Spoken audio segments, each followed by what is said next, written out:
है कि और ज्ञान सब ज्ञान डी कबीर ज्ञान सो ज्ञान, और जैसे घोड़ा तोब कायम करता चले मैदान।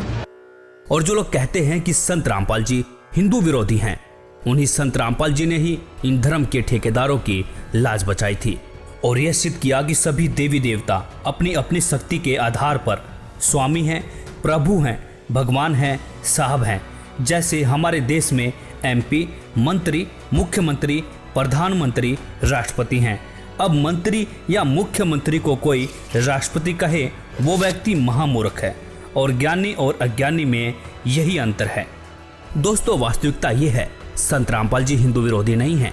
संत रामपाल जी तो धर्म ग्रंथों की वास्तविक सच्चाई दिखाकर शास्त्र अनुसार साधना सच्चे मंत्रों के आधार पर बताते हैं, और श्री ब्रह्मा जी, विष्णु जी, महेश जी, गणेश जी, दुर्गा जी ब्रह्म, परब्रह्म और पूर्ण ब्रह्म की प्रमाणित भक्ति विधि से साधना कराते हैं। शास्त्र अनुकूल साधना होने से साधक को सर्व सुख प्राप्त होते हैं, और इस भक्ति विधि से लाखों भक्तों को कैंसर, एड्स जैसी बीमारियों से जीवन दान मिल चुका है, और साधक इस विधि से पूर्ण मोक्ष का अधिकारी हो जाता है।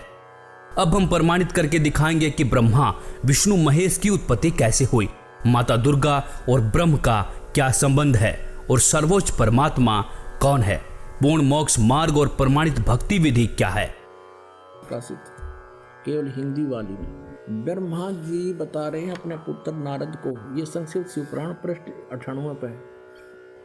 ये सब बताते हुए कि सृष्टि की रचना किसने की। यहाँ आ जाते हैं, जिस परब्रह्म के विषय में ज्ञान और अज्ञान से पूर्ण उक्तियों द्वारा इस प्रकार विकल्प किए जाते हैं, उसने कुछ काल के बाद, कुछ समय के बाद द्वितीय की इच्छा प्रकट की। उसके भीतर एक से अनेक होने के संकल्प उदित हुए। तब उस निराकार परमात्मा ने अपनी लीला शक्ति से अपने लिए एक मूर्ति की कल्पना की, और जो मूर्ति रहित परम ब्रह्म है उसकी मूर्ति कौन है। ये 100 पृष्ठ पर पढ़ रहे हम, 100 पृष्ठ पे भगवान सदाशिव हैं। ये काल है सदाशिव। अर्वाचीन और प्राचीन विद्वान उन्हीं को ईश्वर कहते हैं। उस समय एकाएकी रहकर सब इच्छा अनुसार विहार करने वाले उन सदाशिव ने अपने विग्रह से, अपने शरीर से स्वयं ही एक स्वरूप भूता शक्ति की सृष्टि की, जो उनके अपने श्रीअंग से कभी अलग होने वाली नहीं थी। उस पराशक्ति को प्रधान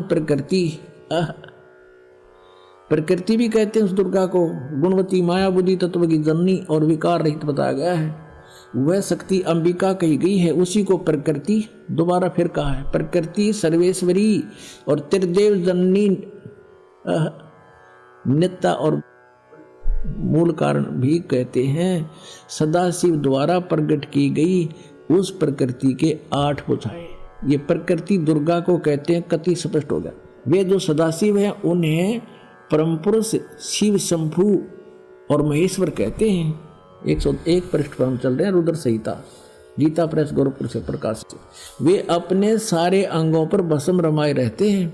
उन काल रूपी ब्रह्म ने एक ही समय, ये काल रूपी ब्रह्म है, ये काल रूपी ब्रह्म, ये काल है, काल रूपी ब्रह्म ने एक ही समय शक्ति के साथ शिवलोक नामक क्षेत्र का निर्माण किया। अब मैं क्या बताना चाहता हूँ आपको, वे प्रिय और प्रियतम रूप शक्ति और शिवा, ये पति पत्नी रूप में उस काशी में रहते हैं।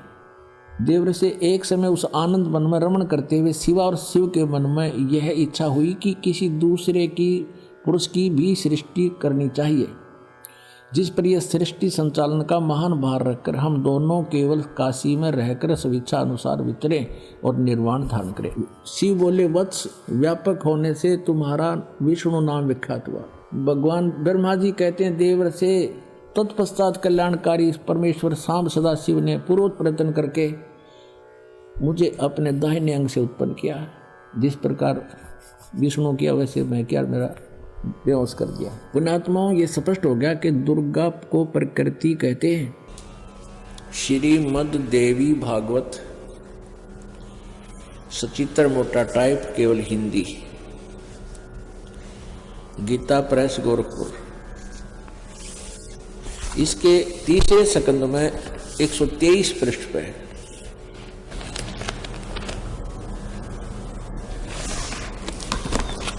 ये है संक्षिप्त देवी भागवत, तीसरा स्कंद,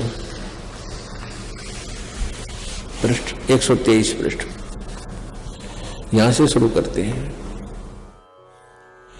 भगवान विष्णु जी अपनी माता दुर्गा की महिमा करता है और कहता तुम शुद्ध स्वरूपा हो, यह सारा संसार तुम्हीं से उद्भासित हो रहा है। मैं ब्रह्मा और शंकर हम सभी तुम्हारी कृपा से विद्यमान हैं।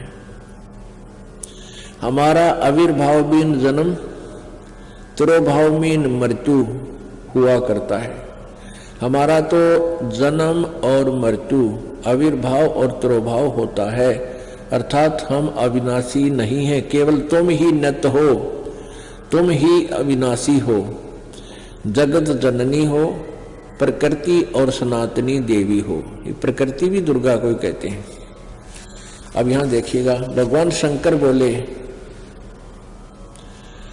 देवी यदि महाभाग विष्णु तुम्हीं से उत्पन्न हुए हैं, प्रकट हुए हैं, तो उनके बाद उत्पन्न होने वाले ब्रह्मा भी तुम्हारे ही बालक हुए। फिर मैं तमोगुनी लीला करने वाला शंकर क्या तुम्हारी संतान नहीं हुआ? अर्थात मुझे भी उत्पन्न करने वाली तुम ही हो। शिवे, संपूर्ण संसार की सृष्टि करने में तुम बड़ी चतुर हो। इस संसार की सृष्टि, स्थिति और संहार में तुम्हारे गुण सदा समर्थ हैं।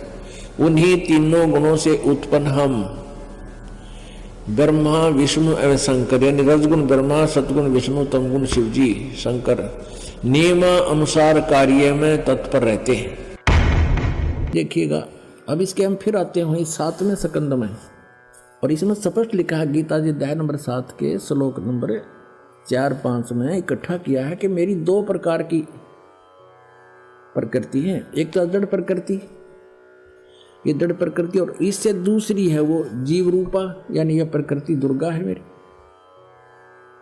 और 14वें अध्याय के अपने आत्मा में थोड़ा कंसेप्ट क्लियर हो जाए, क्योंकि बार बार नहीं मिलता है समय जो आज रजा बख्शी भगवान ने।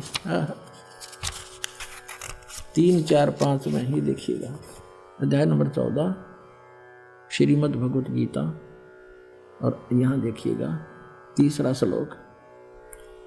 हे अर्जुन, मेरी महत ब्रह्म रूप मूल प्रकृति संपूर्ण भूतों की यानी प्राणियों की योनि है, अर्थात गर्भाधान स्थान है, और मैं सबका पिता हूँ। मैं उस योनि में गर्भ को स्थापन करता हूँ, गर्भम दधामी। उसके संयोग से इन्होंने कुछ अपना बना रखा, सब भूतों की उत्पत्ति यानी प्राणियों की उत्पत्ति होती है। 4 में क्या कहा है?